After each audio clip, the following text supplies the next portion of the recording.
Chris and Chris Talk Movies. Hello, everybody, and welcome back to the podcast. Trying a little new audio setup here. Hopefully, I sound a little better today. Actually won't know until I listen to it. I am Chris Ferry, and as always, my intrepid co-host. I am Chris Huddleston. Today, we are going to be talking about the Cronenberg movie, Videodrome. Why would anybody watch a scum show like Videodrome? Why did you watch it, Max? Business reasons. Sure. What about the other reasons?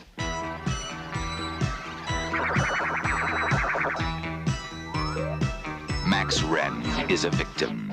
I woke up with a headache. He has been exposed to Videodrome. I've been hallucinating for a while, ever since... What? Since I first saw Videodrome. His brain is already receiving video images.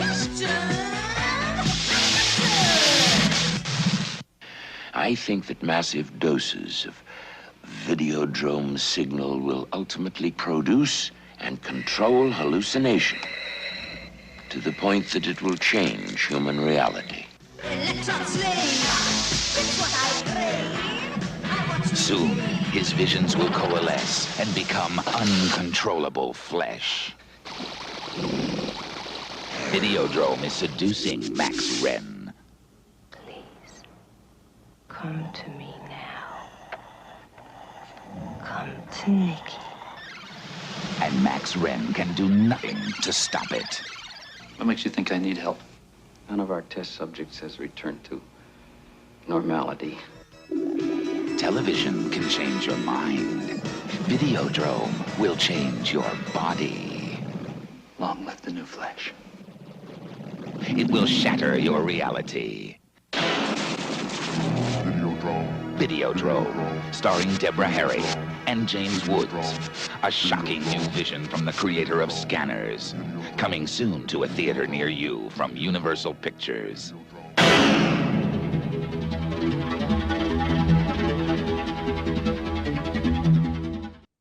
Okay, I thought that was straightforward trailer, kind of gives you a sense of the tone and what's going on in there. Do you have a synopsis for us, Mr. Huddleston? I do. I've got another short but sweet one from IMDb.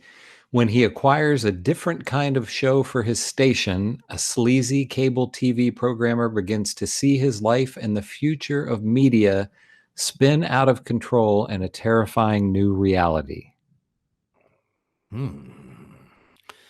Yeah, I think that pretty much it puts its finger on it. Yeah, we'll get into it, but this is a complicated movie, so synopsis is a little bit difficult. So I've seen this many times, but you I don't know if you had seen this before, but if you had it, I believe it had been a while. So what did you think about it? I had never seen it before. Oh, This is my first viewing of it.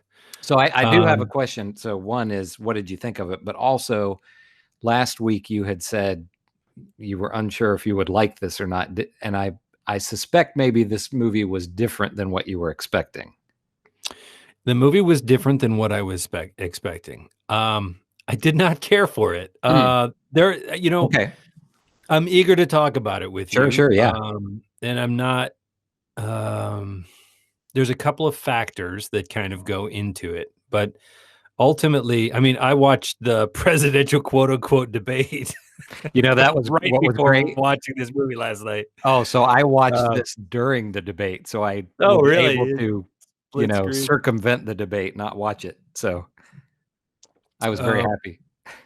So I went into it in a somewhat sour mood, but I think I can separate that. So I will talk about my impressions of it. And as we always say, that we're going to have to spoil this. Of course. Yeah. Of course. I think there were some, I guess I'll just come at it as a first-time viewer of something that I wasn't particularly interested, and I don't know why, per se. I was not, I was a little wary of watching this movie because I hadn't seen it before. Excuse me. I think that it is a complicated film. It's not clear whether you're supposed to. So the James Woods character is clearly the protagonist of the film. He's the leading man.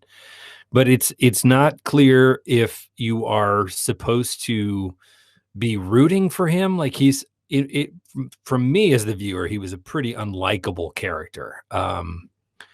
He was in a very 80s way. He was all about the bottom line. There was a sort of 100% baked in cynicism of every man for himself, and I'm going to get on top and my unique skills. And he was, watching it after Me Too. He's got his hands on the intern, and he's just really coming on strong to women and the attitude of women as sex objects. It was very 80s, and I think in the movie it's supposed to play as, he drives fast, and he's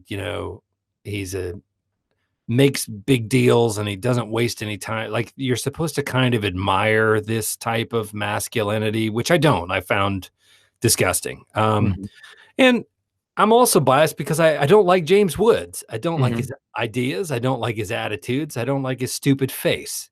I'm being a little glib. He's done some performances that I thought were really great. But certainly now, with all of his Twitters and his provocation for the far right, I'm like, shut up, man. I just, I don't.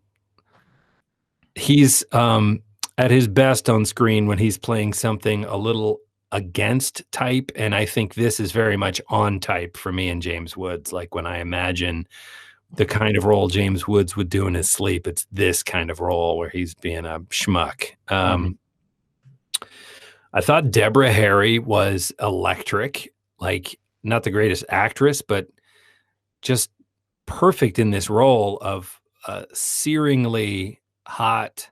Yeah, she's gorgeous. Temptress and exudes sexuality. Yeah. And interestingly, is into this sort of, so this is another element of it. There's this sort of sadomasochistic bent that, he's kind of into, which isn't a surprise, but she's into, which is sort of a surprise at first, but then doesn't surprise you for the character. But I find it repulsive. And everybody's free to do their thing. But watching it on screen, I felt like I was supposed to be getting aroused by it. And it was just, the Videodrome thing they watch is basically torture and murder. And it's just, and they don't show that per se, but you hear people screaming in the background, and they're all watching it like they're just watching the daily news. And I don't know. It was turn off after turn off for me. And I know I've been talking a long time. So then when the plot really cracks open and things get weird, and you start to be able to lose weight. So what's hallucination and what's real? And the plot kind of flops around like a fish you pulled out of the water and left on the dock. I didn't have anything to care about to keep me centered in it. Like, I didn't care whether James Woods turned into a TV or if he, like, it didn't, I wasn't pulling for James Woods. So here comes the big spoiler. At the end, he blows himself away. And I could care. I'm like, great. That's the end. It's over. So I guess in talking about it, it's coming out a little harsh. I wasn't writhing. I didn't have to force myself to finish the movie, but I didn't particularly enjoy it. I did think some of the practical effects that I think of when I think of Cronenberg movies were really interesting. They didn't all make sense. Like, one guy he shoots a guy, and then the guy sort of explodes, or his brain push. It's a very crazy Cronenberg-y special effect. And I'm like, I mean, is he hallucinating that? I guess I don't. Why is that happening? And so and I liked the Debbie Harry performance, although we didn't hear her music in the film, which was interesting to me. You get Deborah Harry, you'd think you'd get. So let me interrupt you for just 1 second to a point on that. So I've seen this a bunch of times. I have the Criterion put out a Blu-ray of this maybe 8 or 10 years ago, and I have that. And I had never. There are two commentaries on this. There's one with Cronenberg and somebody else. I don't know if it's a cinematographer or someone, but there's another commentary with James Woods and Debbie Harry. And I had never watched it with the commentary before. So that's what I did last night. I watched the James Woods and Debbie Harry commentary. Now they recorded separately. So it's kind of like him talking for a while and her talking for a while. But he said when they were working on the movie, Call Me by Blondie had just come out. So, this was, I mean, Blondie was pretty big, I would say at the time, but Call Me was, maybe was definitely one of their biggest hit songs. It's the first one I remember, right? Yeah. So, and he talked about, in the commentary, he talked about what a nice person she was. And he said that, her being a rock star, he thought she would be really wild. And he said she was not. She was very, humble and just like a very nice person. But yeah, so this was kind of, I think she was, while they were working on this, it was at the time that she was becoming like a megastar, basically. Yeah. In music. Interesting. That's interesting. Yeah. I mean, so I guess that ended up feeling like an avalanche of negativity from me. Mm-hmm. There was a lot of interesting stuff going on screen. I think as a horror movie, it was really colored outside the lines in terms of playing with sort of psychedelic, hallucinatory, a body morphia and theories of screen time that we now have a much more, that everybody carries around a little screen in their pocket. That this was VHSs and great big giant TVs, but they were playing with some of the themes, like what is too much screen exposure, or what, how stimulating is in the brain, and what are the physical effects. And of course, the science now shows that screen time really does alter brain chemistry and even brain physical structure. So I thought all of that was really fascinating, and it touched on some issues like, is watching violent content, does that produce violence, or is that an outlet for violence? Should it be condemned? Should it be lots of things that played out in our actual life in the decades after this movie? Not that this movie started those conversations, but it was certainly touching. But he kind of, in a way, kind of predicted kind of the internet age before it existed, Right. And I thought that was really interesting. Some of it felt like an excuse for him to just like, oh, what's a movie where I could do all kinds of weird stuff and the gun would kind of morph with his hand and the screen would bubble out. Some of which I thought was really cool. Yeah. And some of it was really disturbing. Like he had a VHS slot on his stomach that there's no way it was accidental, that it looked like a big vagina that he kept stuffing his hand into. Yeah. So there were a lot of themes kind of smashing together, and I don't think any of them were really elegantly explored. I mean, I think it felt a little lazy, like, oh, we'll just put that in there and people will make of it what they will. And I thought, well, you could have, you could have unpacked that more than just having that image for its own sake. But so tell me more about the things about it that make it live fondly in your mind. So I've seen this quite a few times. I did not see this in the 80s, which I think is a good thing. I do not think this is a movie. How old would you have been? I would have been 10. So I think that would not have been, that would have really warped me, probably permanently. So yeah, this is definitely not a movie for kids to watch. So I saw this for the first time in the early 2000s, like 2002, 2003 or something like that. And I really liked it. And I've revisited it several times since then. The things about it that so I'm like you, S&M stuff does nothing for me. I mean, kind of like you said, to each their own, whatever floats your boat, but I don't understand why people are attracted to that. It does nothing for me. So I in no way felt like that was sexy or anything in the movie. As you said, it was more repulsive. I don't know if the intention was for you to be turned on by it or for you to be repulsed. I don't really know. But so the things, when I suggested that we watch this,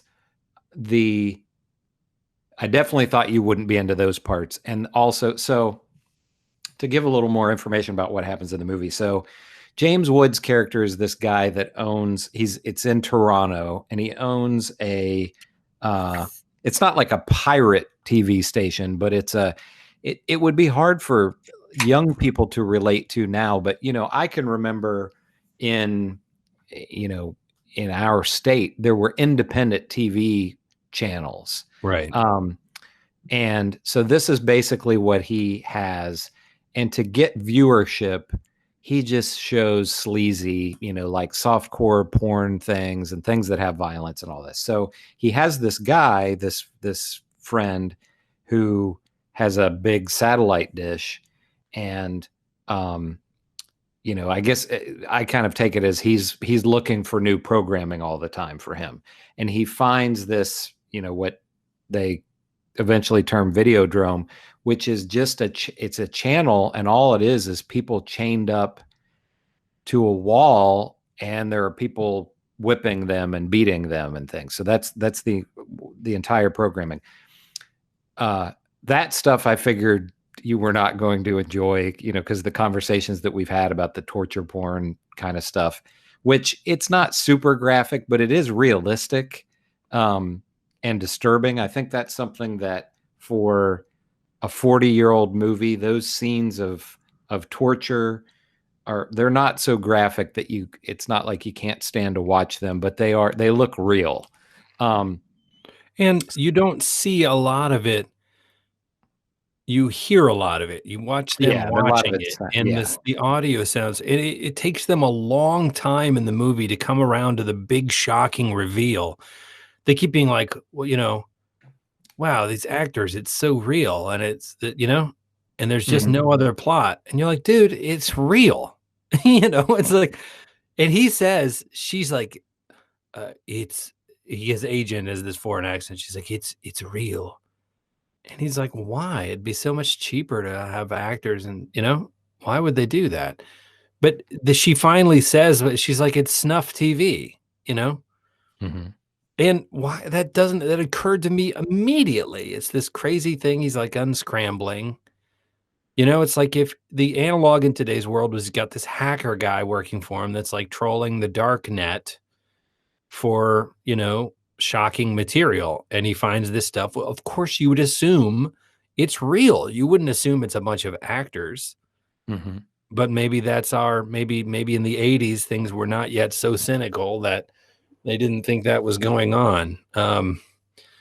It's possible. I don't know.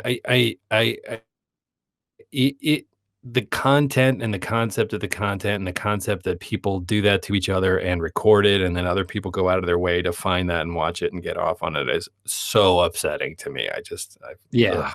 So yeah, I definitely thought, but that's kind of early on, and I felt like once you got past that and it gets into the more sci-fi elements, because I kind of feel like, to me, this is more of a sci-fi movie than a horror movie. It definitely has horror elements.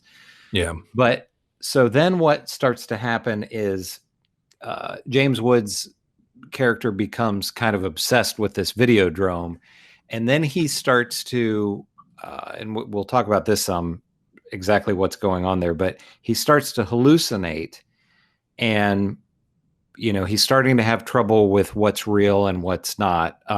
There's one scene where he has this woman who works in his office who is his assistant, and she comes to his apartment to check on him because he's acting strangely. And what you see on screen is he slaps her, but then when he slaps her, he sees Debbie Harry, and then he apologizes for slapping her, and she's like, what are you talking about? You didn't slap me. And so there are kind of the rest of the movie is this thing with, as the viewer, you're You don't know. unsure. Yeah, you're unsure as to what's real. The character is unsure as to what's real. But I watched this, so I listened to this commentary last night, and it gave me some insight that I had not had before, that I had not picked up on. So what do you think? So in the ending, as you said, he eventually goes in and kills people in his office. He kills his buddy, who is the person who gets the programming for him, and he kills another character as well. So he's kind of on the run, and he goes to this abandoned ship, like in the shipyard. And as you said, he blows his brains out. You see it on the TV screen. He blows his brains out. And then he has a TV in that ship. Right. And, he watches himself on screen blow his brains out. And then he says, "Long live the new flesh." And then he puts the gun up to his head, and it fades to black, right? I don't think you actually see him shoot himself then. So what did you think all that all meant? Was it in his head, or how did you take that? Well, I don't know.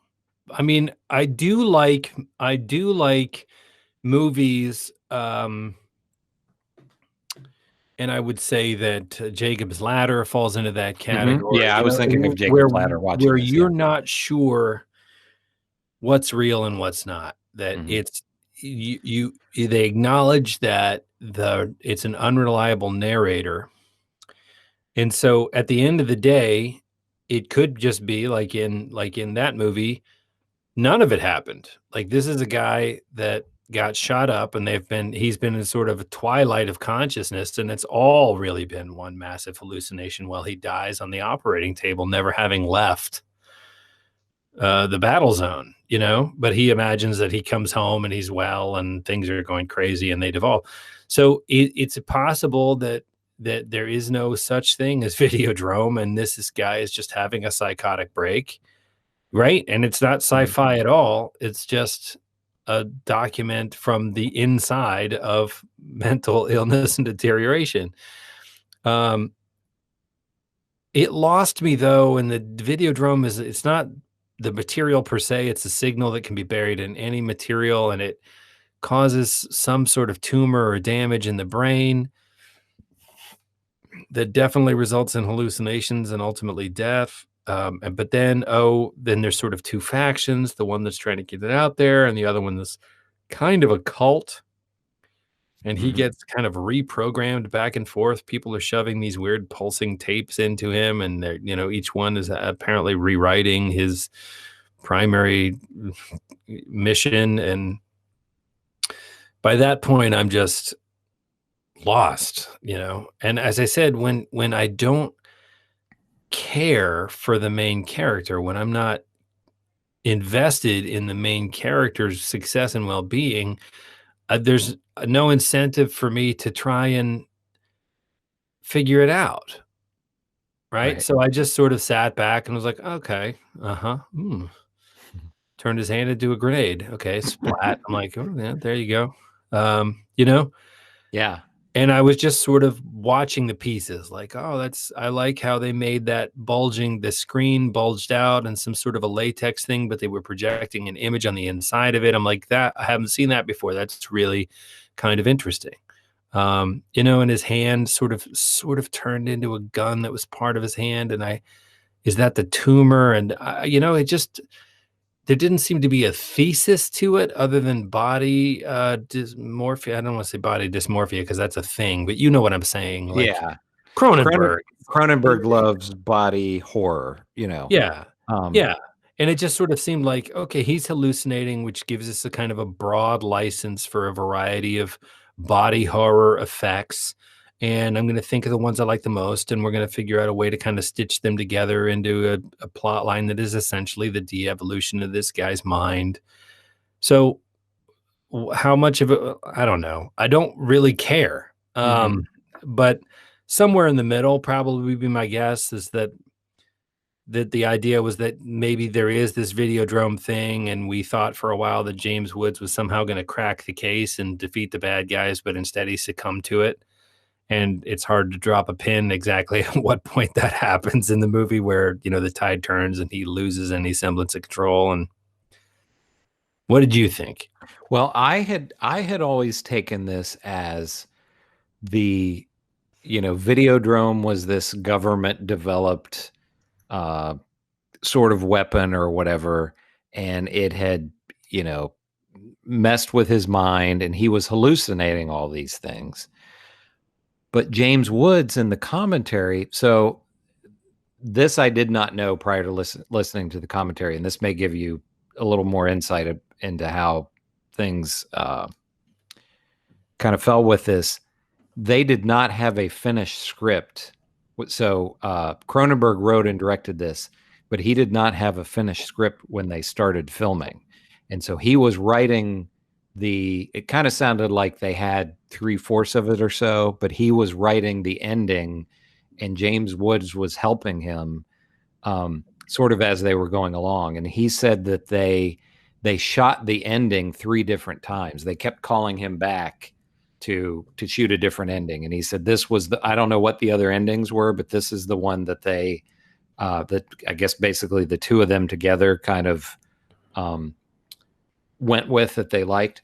But the way he described it is basically all the things, the physical things that happened to him, the, you know, stomach, vagina that the VHS tapes would go into, and the gun hand and all of that was all real. Basically what Videodrome, it was not hallucinations, but that Videodrome opened up this separate reality to him. And at the end, when he is in the ship and he's watching himself on the TV, and, you know, the TV image of himself shoots himself in the head. And also, for whatever reason, all these intestines come out of the screen and everything. And then he shoots him. So that was him killing himself in one world, or one in the Videodrome world, or the, you know, alternate reality or whatever. And then he's shooting himself in the real world. So it actually, the way I understood it from what James Woods was explaining, is Videodrome didn't cause him to have hallucinations. It caused, it enabled him to see this other world, you know, this other universe or whatever. So, well, that actually sounds pretty cool to me. Yeah, but I didn't get any of that from the movie. So I've watched this a bunch of times, and I never got that. You know? That would have been neat if they could have told that story on screen. But, you know, James Woods saying it it doesn't surprise me at all that they didn't have a finished script. It felt that way. It felt like they were making it up. At a certain point, they were making it up as they were going along. Mm-hmm. And, you know, I guess it happens. But, you know, I don't want to get in on hating on this, because there's a lot of this that feels really kind of, I haven't seen it since, and I hadn't seen it before. And while I didn't particularly like it, I can admire that there is a sort of a novel voice in Cronenberg, and that, you know, there's a lot of people that really, really dig his work. And I think this is indicative of his work. And in that sense, I'm glad that it's there, and I'm glad I saw it. But I guess if we come around to would you recommend it to people, I would say I didn't enjoy it, but it was also interesting to have seen, and I'm glad I've seen it now. So if people talk about it, because it is worth talking about, you know, it has its place, certainly in our age, coming through the 80s. Like, he's a notable filmmaker, and it's a notable film in that regard. I would rather have watched, if we're going to watch the portrait of someone going insane, I would rather have watched Vampire's Kiss with Nicolas Cage. I mean, have you seen that? It's been a long, long time. Yeah, that's one we could watch if you want we to. should totally watch that. That'd be a good October film, you know. Yeah, if we don't watch that next, let's watch that in October, because it's right in theme with Halloween. But there's a picture of a person going insane where I feel like, well, I'm going to spoil it even before we see it, but I think it's just a much better painted portrait of someone going through a sci-fi transformation or fantasy transformation, where the movie does a good job of us not being sure with the protagonist what's real and what isn't. Yeah. Yeah, it's been a long time since I've seen it. There's something that I wanted to ask you, and you touched on this without me even bringing it up. But so I feel the same way as you that with James Woods, that he has become this kind of right wing, douchebag. I mean, maybe he was all the time, but he's very outspoken on Twitter, and says a lot of egregious things. And I wondered how. So I really like this movie, and I just kind of put that aside. I don't really think about the, his views or whatever. And I wondered, that some people are very affected by the views of an actor, and that can influence how they feel about movies. And I wondered how you feel about that topic just in general. If someone, so an example like with James Woods, it seems like it affected a little bit your how you felt about the character. So do you think the what an actor or celebrity is outside of their movies, does that affect how you feel about whether you want to watch their films or not? Does that make sense? It totally makes sense. I would have said, I think if you'd asked me that question 5 years ago, I'd have been like, I separate it. I don't really pay attention to.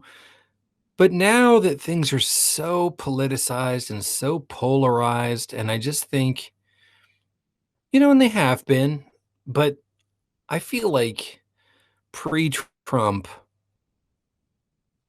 maybe a little further back. I mean, I wasn't politically active, but I feel like you could have had a conversation with somebody who was on the other side of the political spectrum with you, and they could have made their case for why they think things should be blue versus red or red versus blue on this or that issue.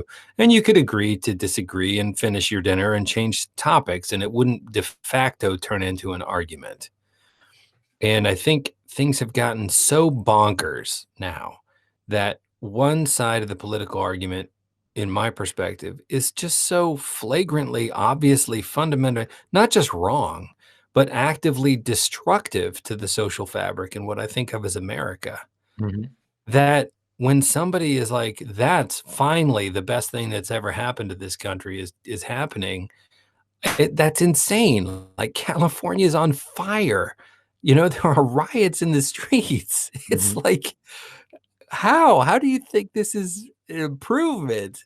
And so I think with James Woods in particular, like, I don't, if somebody buys clothes in a certain place, I don't follow celebrity lifestyles. If Leonardo DiCaprio dates 19-year-olds, I'm kind of like, okay, I mean, that's really young. And so there's a part of me that's sort of like, ew. But I don't know. That's hardly unique in Hollywood, and 19 is legal. Do you know what I mean? So it's sort of like, well, it's not how I roll, but Hollywood's a crazy place. But when somebody's going out of their way to broadcast stuff that I just find I'm so diametrically, it's hard for me to ignore. And I think it does color. Excuse me, what I see on screen. And it's funny because when you talk about something like Michael Jackson, there was, gosh, excuse me, I'm drinking beers and I'm burping it. Whether or not this or that happened, I think he was probably, because of the abuse, he almost certainly suffered at the hands of his father, and his siblings did too. I think he was pretty messed up, and I think some pretty outside of the box stuff went on at his ranch.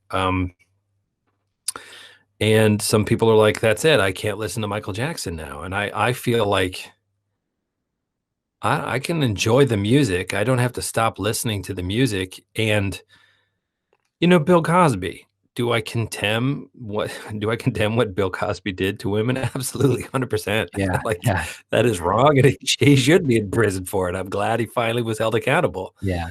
And the uncomfortable thing that I think is difficult to say right now, and when I listen to his albums as a younger person, like, he's so funny. Oh, yeah, He's a comic genius. yeah. So I don't want to have to stop listening to what I think is genuinely, like, I don't know that the behavior of the individual does corrupt um, the art that they make. And I think there's a divide. Like, you can listen to a beautiful song about positivity and growth and then find out that the person did some despicable thing and not have to give up the beautiful thing they made because they did. You can condemn the despicable thing and laud the beautiful thing, you know? Mhm. And When it's acting and when it's his face and it's James Woods playing a character that I suspect is very close to, I don't know. When I see his face, I mean, that's the thing with movie stars. Like, I've seen a bunch of Tom Cruise movies and I like Tom Cruise on screen. I've never met Tom Cruise, but I have this sense that I would like Tom Cruise based on what I've seen of him on screen. Maybe he's totally different off screen. I don't know. But now that when politics, when celebrities make their political stances known, if I vehemently disagree with them and then I see them on screen, it'd be a little bit like if you were spouting off a bunch of stuff I didn't like, and then I saw you again, that would stay with me. It affects my sense of them as a person, unless they vanish so completely into the role like Meryl Streep, and you're like, wow, I did this different person every single time. But feel like you see that less and less these days. People are more stars than they are actors, and I don't know. That was a long rambling no, answer. no, But that it really that all answered. makes sense. Yeah, I pretty much agree. The way I kind of feel about it is if it's something that's already out in the world, like this movie is, 40 years old or whatever. So you watch this movie, you're not actively supporting James Woods. He probably didn't make any money off of you renting it on Amazon or whatever. And I'm not going to go on, if there's a jameswoods.com, I'm not going to go on jameswoods.com and buy an autographed picture from him or something. But it's kind of like what you said with Michael Jackson. you know Thriller is still a great song, or Billie Jean or whatever. And if that comes on the radio, I'm not going to be like, I'm not listening to this because Michael Jackson, maybe did bad things or whatever. You know what I mean? Uh, Kind of on the flip side of it, I think, I have friends, more conservative friends, who are constantly upset about something that some celebrity has said or whatever. And one of the classic ones from several years ago that I thought was funny was when Bradley Cooper did the American Sniper movie, which I've never seen. I didn't I have haven't any seen it either. I didn't have any interest in it, um, but it was funny because there were, right-wing people who liked that movie, and then they were upset because they found out that he was a Democrat. He was at the Democratic National Convention or whatever, and people are upset about that, because they couldn't apparently separate him from the character. And one of the greatest responses to that I saw was somebody on I believe it was on Twitter, and they said, as upset as all these right wingers were that they found out that the American Sniper guy wasn't actually a Democrat, imagine how I felt when I learned that he wasn't a talking space raccoon. So it's like, at the end of the day, they're actors. No, I agree. They're But actors, I think, I mean, and I act, so Yeah. that I know that from both sides of it. I guess to clarify, I think for an actor, your brand is your face and your voice, right? Yeah. That is your face and your voice, and you absolutely have a right as someone with a platform to try and make a difference in the world politically based on your beliefs. You know, I mean, that's you have a platform to do that, and you think, you know, I feel passionate about this, taking a knee or you know, gun rights or whatever. I'm just saying that I'm acknowledging that I'm not all intellect, that there's a part of the id that it colors it for me, right? Sure. So if I and I'll go a little deeper than that with James Woods, because if I'm casting a movie, right, and everybody's got a different vibe and a different look. If I'm casting a movie and I want to cast an 80s smarmy a-hole, right? Mhm. I might think James Woods is perfect for that part. You know, he's got he's not unattractive, but he's got a charismatic grin, and there's just something kind of edgy and greasy about him. Yeah. To me, that's what I see when I see James Woods. Oh, I And totally agree. Yeah. my favorite, so sort of perfect for this role, right? But I find when I meet that kind of person in real life, when at a car dealership or whatever, I find it off-putting. Mhm. So just right off the bat, if you want to cast Patch Adams, you might not cast James Woods as Patch Adams. And as an actor, I'm not saying that James Woods couldn't play a very different type. I've seen him play a pretty decent range of stuff, actually. Well, but there's a reason why he's the kind of, you know, sketchy producer or Hollywood, you know, inside guy that wants a little something, you know, under the table. It's just it fits his look. It fits his kind of the way he kind of was like, come on, man, come on, you know. I think that my favorite roles I've seen him do are the ones that have a sort of a surprise in them, where that, you know, that's what you see and that's what you think you get, and then you find out, oh, there's something more to him. Like he is as an actor capable of pathos and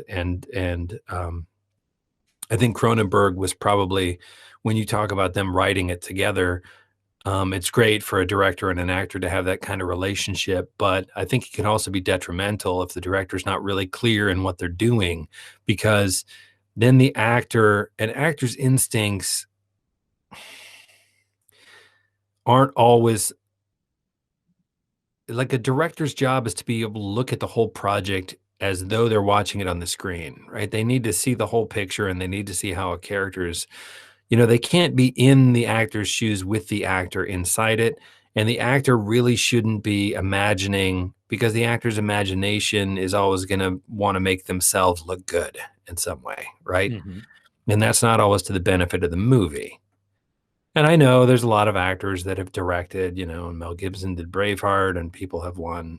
But generally speaking, the director who doesn't know what he wants to do and turns to the lead to be like, so should it be this way or that way? Let's figure this out together.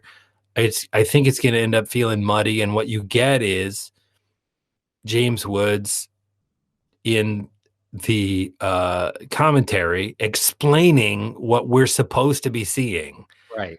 but that we don't see on the screen, which is the director's job. Yeah, that's a failure of the movie. Right? So that's a kind of a case study. All that's just to say is you know, if you let James Woods have the reins, James Woods is going to James Woods it. He is going to be more James Woods because that's who he is. And I think that James Woods he's terrific on screen in that he projects a very clear thing, but that thing is kind of greasy and unsavory, Yeah. you know? So if that's what the character calls for, dynamite, you know, dynamite. But if he's the lead, I don't know. I can't think of too many leads that are greasy and unsavory, that aren't also more heart of gold. Like there's something about them. There's something about Tony Soprano, Mhm. you know, that despite the fact that he's lazy and brutal and selfish and cruel, there's also some elements in him that make you pull for him, right? The Walter White has to be slightly more likable than he is despicable, or you don't watch 5 seasons of it. Yeah. and I just didn't feel like James Woods in this film to cross that line. So, Yeah. I like you know, I like him in this role, and I like him as an actor, but as far as the kind of separating the actor from their persona, because I know how what his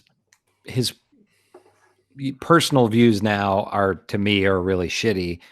So I'm not going to rush out to watch a new James Woods movie, basically, to support him. That's kind of where I separate things. Whereas if it's something that someone that I just can't get behind their views at all, yeah, if it's an old movie, I'll watch it or whatever, but I'm not going to do something that I feel like is supporting them now. it's interesting because I don't think of it. It's funny. I don't think of it as supporting. Like when I go see a Tom Cruise movie, it doesn't cross my mind that I'm supporting Tom Cruise the way that I would donate, $5 Yeah. for the Bernie Sanders campaign or something like that. He's a movie star, and there's a movie, and I'm a consumer who is interested in consuming a product. And for me, going to the movies, I mean, we've talked about Alamo Drafthouse. Like to me, it's an experience. I like to go to a big movie theater, and I would go see movies by myself when we lived in New York. I'd go to the big one on 42nd Street, huge theater, huge sound system, and I'd play hooky from work, or I'd have a day where I wasn't working, and I'd go just sit in a, matinee show on a Wednesday because I had the free time. And I just dig the experience of going to the movies. And it doesn't really occur to me that I'm voting with my dollar in terms of the success or failure of this or that actor. So, if there was a really exciting movie that I really wanted to see and James Woods was in it, I wouldn't not go see it just because James Woods was in it. I'm like, well, I really want to see it, but I'm not going to support James Woods. Yeah. But, if we were sitting in a restaurant in California and James Woods was sitting next to me and, I'm not going to punch him in the face. I would punch him in the nose. But I'm trying to think of some situation if like we were at a dinner party and he was like, yeah, come on, you know what I'm saying? You get on board or you agree, right? I'd be like, no, I think that's a despicable thing. I think your Twitter stuff is disgusting. And I don't know, you know what I mean? Like I don't want to be friends with James Woods. No. And the funny thing is we're watching this movie. I think what I come into a movie with has a huge effect on my experience of it with it. I just watched these debates and I wasn't particularly excited about watching this movie anyway. I think even from the trailer, because there's just something in the tone of it. And I'm intuiting all of this. You listen to gosh, excuse me. I feel like Barney. I'm over here. Like Foster Brooks. Foster Brooks. There's just something in the tone of it that's like, it's the 80s. We're all cool. I'm making movies. We beat up chicks. I don't know. There's just something, and I hated at that age the cool kids, and their fast cars. And it just felt like, I know the lead actor. He's my pal, and he's a cool producer on a edgy television. I don't know. I just right from the bat, I was like, it feels like style over content, and it's a style that I've got and kind of a really old dislike of, bias against from the 80s. And, I brought all of that into watching the movie. Again, I didn't have to like choke it down. I sat down to watch it. But I let it go till the night before. Like the Dead Zone I watched on the Sunday night. Like I was eager to see it. I'm like, oh, let's watch this. Sure. So I think that all of that colors my experience of watching a movie. And that's fine. I mean, it's an emotional experience. We talk about it intellectually. But, in terms of artists and their content, like I was never I never listened to a lot of, I keep wanted to say Yeezy, but what's his actual name? Kanye West. I'm not into the genre so much, but I know that he is he's been called a genius many times and he's a mega star, and I know he's bipolar, but I think he's just I don't understand. And Mhm. I don't want to condemn him because I understand that mental illness and bipolar, right? But he has a huge platform. And it does make me not want to. I mean, I wasn't ready to go out and buy a Kanye West album anyway, but it makes me less want to do that because it colors it for me, Yeah. It colors I can't sit with an open mind and take this stuff in. I don't know. That's what it is. It's more like there are little filters that come down between my eyes and my brain when I absorb material like this. Well, what do you think about, you brought up the Dead Zone, which we talked about last week. What do you think about the fact that the Dead Zone and Videodrome are the same director in the same year? Because those movies are very, very different. They're very, very, very different. Um, I don't have anything against David Cronenberg. I mean, I think at a certain point you're trying to work too. Yeah. So if you get an opportunity to make a Stephen King remake, whether or not it's your pet project, I think you take it unless you have a compelling reason and the ability to turn it down. And you watch this, which is a very, and again, they bring this up, in the commentary, that this was James Woods was, he was saying that he was like, I didn't know the inner workings of the marketing, but he said, I know that this was a hard sell for the studio, and this was a movie. Excuse me, now I'm the one that's burping, but it didn't do well on its initial release, and it was a small, Canadian film, and has gained a cult following since then. Debbie Harry said, and I don't know when their commentary was recorded, but she said she goes around the world and people will come up to her and want her to sign Videodrome things. Yeah. Well, I think it's interesting, she's the most memorable thing in it, frankly. yeah, she's And it's really, really amazing to great. me that was she ever on screen in anything else? 'Cause Yeah, she did some other. So they made a.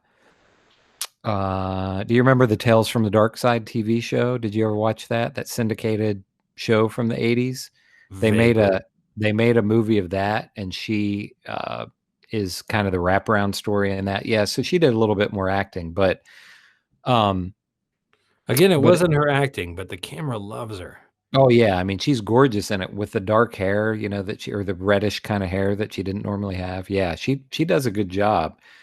But so you had this very non-commercial film, and then followed by, it very much felt like, not like that Cronenberg was like, oh, I'm selling out, but like, this is my chance to go commercial, and go Hollywood, because that's the Or Dead Zone prove is. that I can toe the line Yeah, and yeah. do So something that I sells. think that's interesting that you have, these two very, very different movies in the same year. I do too. I think that Videodrome was much closer to Cronenberg's heart and his Yeah, based creation on the things, because it was, that a he couple ended up years later he did The Fly, and one. later did things So like there you Existence go. stuff, yeah. The Fly, right? Now that was great. Mhm. And it was gross, but that was clear and tight and concise. I mean, that was great. The and it was horrifying. It was body horror, and it just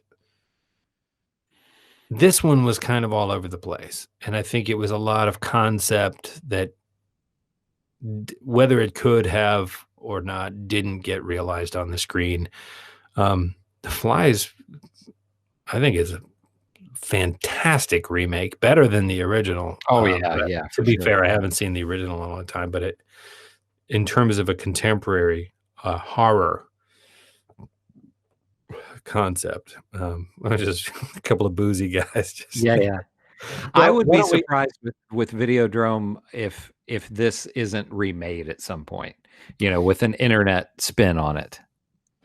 maybe it feels baked into the date somehow.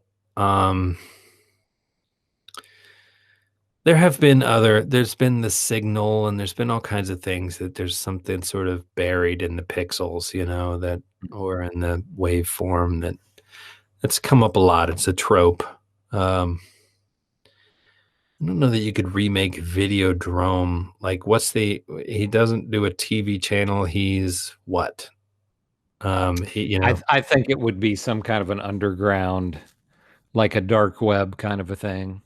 Yeah. I think that's how they would handle it. So yeah, it wouldn't be exactly the same. But so what do you think about recommendations?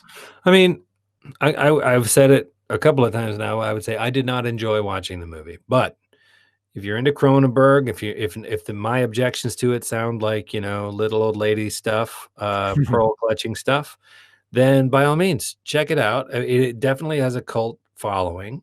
Um, I'm not certainly not trying. I'm not trying to dissuade people from watching it. I'm just trying to give an honest. You had said to me it would be interesting if we picked something that we didn't just slam dunk agree on, and Yeah, this is the first one, I think.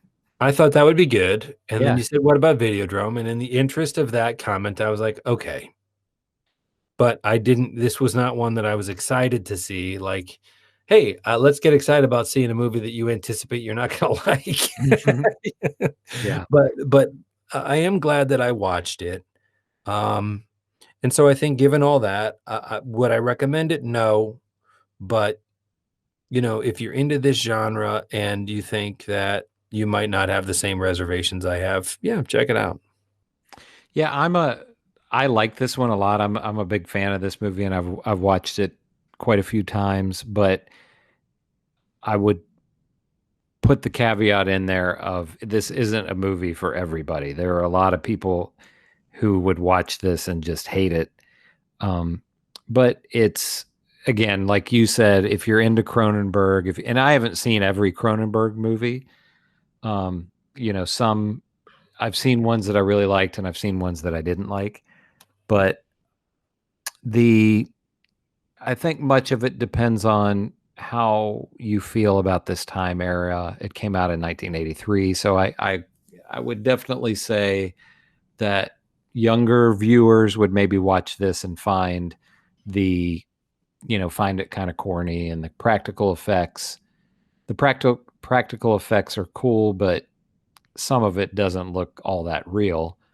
So it's it's kind of an ambiguous film where it doesn't give you all the answers, which that some people are bothered by that. So I recommend it because I really enjoy it, but I would place the caveat in there that it's not for everybody.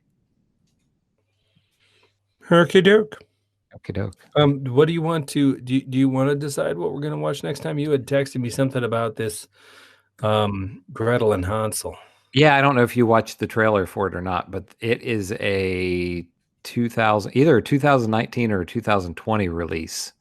And it is, it's technically horror, but it's more of I haven't watched it, so I can't say exactly, but it's more So of but it's a new one. It's new, yeah. Yep. It came out either 2019 or 2020. It's interesting. It says teaser trailer 2020, but the movie is definitely out. Yeah.